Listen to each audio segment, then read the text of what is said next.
ଭଲ ଅଛନ୍ତି ତ? ଆପଣ ଯଦି ଭଲ ଅଛନ୍ତି ତାହେଲେ ଭଗବାନଙ୍କ କୃପାରୁ ମୁଁ ବି ଭଲରେ ଅଛି। କ'ଣ ଆପଣ ଇନଷ୍ଟାଗ୍ରାମ ପାସୱାର୍ଡ଼ ଭୁଲି ଯାଇଛନ୍ତି?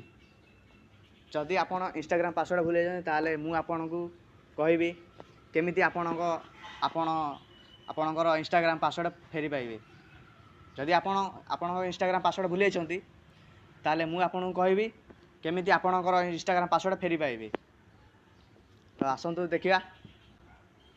ପ୍ରଥମେ ଆପଣଙ୍କ ସେଟିଂକୁ ଯାଆନ୍ତୁ।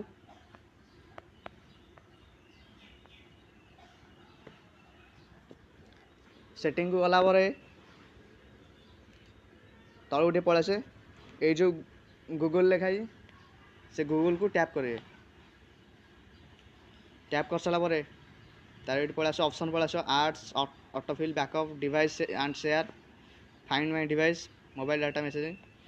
ଏଇଠି ଯେଉଁ ଲେଖା ହେଇଛି ଅଟୋଫିଲ୍ ସେ ଅଟୋଫିଲ୍କୁ ଟ୍ୟାପ୍ କରିବେ। ଟ୍ୟାପ୍ କରିସାରିଲା ପରେ ତାପରେ ଆସିବ autofill with Google phone number sharing SMS verification codes. ତା ପ୍ରଥମେ ଯେଉଁ ଲେଖା ହେଇଛି ଅଟୋଫିଲ୍ ୱିଥ୍ ଗୁଗଲ ସେଇଟାକୁ ଆପଣ କ୍ଲିକ୍ କରିବେ। କ୍ଲିକ୍ କରିସାରିଲା ପରେ ଏଇଠି ଅପସନ୍ ପଳେଇ ଆସିବ।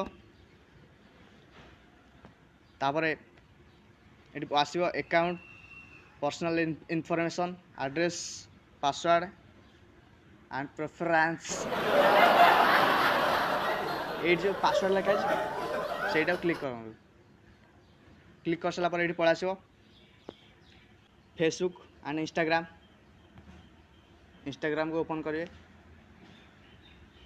तापर ये आपन को पूरा आप जहाँ जहाँ आप पासवर्ड देते आपको ये मिल जाव।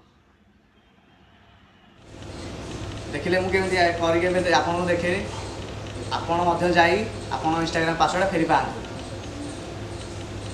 जदि ये वीडियोटा भल लगे आपको लाइक करें ना आप इच्छा किसी असुविधा ना। खुशी रुहतु भल रुहतु। Thank you so much. जय जगन्नाथ।